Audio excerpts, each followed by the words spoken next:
Friends, இது என்ன வீடியோன்னு பார்த்தீங்கன்னா ஒரு ஷாப்பிங் விளாக் தான். என்னுடைய சின்ன டாட்டருக்கு பர்த்டே வருது. அதனால் ட்ரெஸ் பர்ச்சேஸ் பண்ணலான்னு சொல்லிட்டு பச்சை பசிலுக்கு தான் போயிருந்தோம். உள்ள என்ட்ரன்ஸில் நுழையும் போதே வயிறு கப்ப கப்ப கப்பன்னு பசிக்க ஆரம்பிச்சிடுச்சு. அதனால் ஃபஸ்ட்டு நம்ம வயிறை நிரப்பிடலாம், அதுக்கப்புறம் உள்ள பர்ச்சேஸ் பண்ண போகலாம். பர்ச்சேஸ் பண்ண போனாவே மினிமம் 1 hour ஆகும். அதனால் ஃபஸ்ட்டு நம்ம என்ன வேணுமோ தேவையான்னு சொல்லிட்டு ஒவ்வொரு செக்ஷனாக பார்த்துட்டு வந்தோம். அதுக்கப்புறம் அவ்வளோ செக்ஷன் பார்த்தாலே எங்களுடைய ஃபேவரட் நூடுல்ஸ் தான். அதனால் ஒரு பிளேட்டு நூடுல்ஸ் வாங்கிட்டு அடுத்து பன்னீர் 65 வாங்கிட்டு சாப்பிடவும் ஆரம்பிச்சிட்டோம். சாப்பிட்டுட்டு தண்ணியை குடிச்சிட்டு அதுக்கடுத்து என்ட்ரன்ஸில் கடைக்குள்ளே போகும்போது நல்லா தெய்வீகமாக இருந்தது. மற்ற நாள்லாம் பார்த்திங்கன்னா மெலோடி சாங் தான் ஓடிட்டுருக்கோம். இன்றைக்கி ஃப்ரைடேன்றதுனால அதுவும் இன்க்ளூட அம்மன் பாட்டு தான் ஓடிட்டு இருந்தது. ரொம்ப கேட்கும்போது அமைதியாக இருந்தது. அதுக்கப்புறம் என்ன ட்ரெஸ் பர்ச்சேஸ் பண்ணலான்ட்டு பார்த்துட்டே இருந்தோம். இங்கே க்யூட்டாக அழகாக ஒரு கேர்ள் வந்து உட்காந்துட்டு இருந்தது. பார்த்திங்கன்னா நம்மளுடைய பொம்மை தாங்க. பொம்மைக்கு அழகாக ட்ரெஸ் போட்டு அழகாக உட்கார வச்சுருந்தாங்க. பார்க்கும்போதே அழகாக இருந்தது. லாங் டாப் செக்ஷனுக்கு போனோம். அவங்க சில வெரைட்டி காமிச்சிருந்தாங்க. சரி, நாங்கள் போய்ட்டு தொங்க விட்டதையும் பார்த்துட்டு வந்துடும்னு சொல்லிட்டு தொங்கியிருக்கிறதையும் ஒவ்வொன்றா பார்த்துட்டே இருந்தோம். ஆனால் எல்லாமே பார்க்கும்போது அழகாக இருந்தது. ஆனால் எல்லாமே எடுத்துட முடியுமா, எடுக்க முடியாதில்ல. நமக்கு என்ன தேவையோ அது தானே. அதுவும் நாங்கள் ஒன்று தான் எடுக்கலான்னு போயிருந்தோம். அதனால் ஒரு ட்ரெஸ் மட்டும் சூஸ் பண்ணோம். நிறைய பார்த்துட்டே இருந்தோம். அவர் பார்த்துட்டு இருந்து எங்களுக்கும் ஒன்று கிடச்சிது. அந்த ஒரு ட்ரெஸ்ஸை எடுத்துகிட்டு அடுத்து காஸ்மெட்டிக் செக்ஷன் போனோம். பேங்கிள் வாங்கியாச்சு. அப்புறம் பாப்பாவுக்கு என்னென்ன ஹியரிங் தேவை அதெல்லாம் வாங்கிட்டு அடுத்து என்னங்க ஸ்வீட் கிடைக்குதாங்க, என்னென்ன ஸ்வீட்டு தேவையோ என்ன காரம் தேவையோ அதெல்லாம் வாங்கியாச்சு. அங்கே ஒரு 1/4 மணி நேரம் ஆகிடுச்சு. அடுத்து கேக் செய்கிறதுக்காக எசன் ஷாப் போயிருந்தோம். எசன் ஷாப்பில் பார்த்திங்கன்னா 9:30 அபோவ் ஆக போகுது.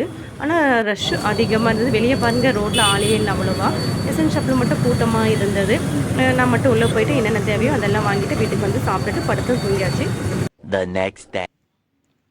மறுநாள் பார்த்திங்கன்னா காலையில் உளுந்து வடை செஞ்சுருந்தேன். பாப்பாவுக்கு உளுந்து வடைனா பிடிக்கும். உளுந்து வடை, வெண்பொங்கல், இட்லி செஞ்சுருந்தேன். வேர்க்கடலை சட்னி, சிறுபருப்பு போட்ட டிஃபன் சாம்பார். இதுதான் மார்னிங் டிஃபனு. அப்புறம் அம்மா என்னுடைய ஃப்ரெண்ட்ஸுக்கெலாம் ப்ளைன் கேக் தரணும்னு பாப்பா சொன்னான். ஸோ அதனால் என்னடான்னு சொல்லிட்டு ப்ளைன் கேக்கும் செஞ்சு கொடுத்துட்டேன். அப்புறம் பால்கோவா, மைசூர் பாக்கு தான். நம்மளாம் படிக்கும்போது பார்த்திங்கன்னா ₹1 சாக்லேட் 50 காசு சாக்லேட் தான் தருவோம். ஆனால் இப்போ பசங்க என்ன கேட்கலாம் அது தானே கொடுக்க முடியும். அதுவும் ₹10 சாக்லேட் கேட்குறா. அப்புறம் டெய்ரி மில்க்கு தான் ₹5 அது வாங்கி கொடுத்தேன். பசங்களுக்கெலாம் கொடுக்கணும், ஃப்ரெண்ட்ஸுக்கெலாம் கொடுக்கணும். இப்போ வந்து இந்த காலத்து பசங்க அவங்களும் கிஃப்ட் தர ஆரம்பிக்கிறாங்க. இவங்களும் ரிட்டன் கிஃப்ட் தராங்க. காலம் மாற மாற எல்லாமே மாறுது.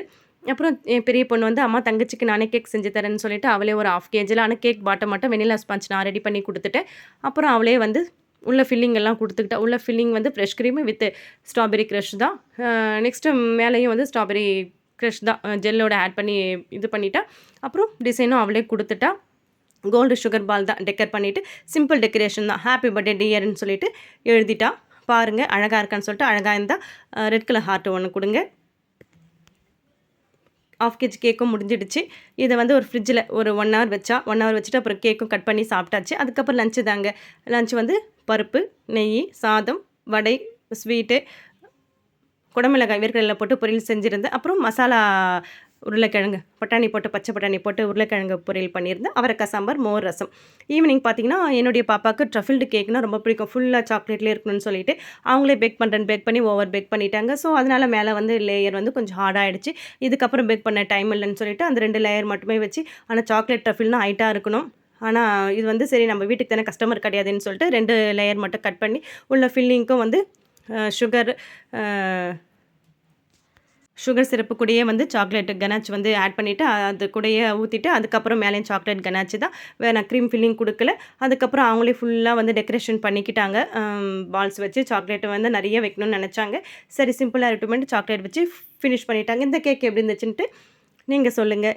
இது மாதிரி தான் என்னுடைய சின்ன பொண்ணுடைய பர்த்டே இன்றைக்கி இப்படி தான் போச்சு. ஓகே ஃப்ரெண்ட்ஸ், நெக்ஸ்ட் வீடியோவில் மீட் பண்ணுறேன். பாய்.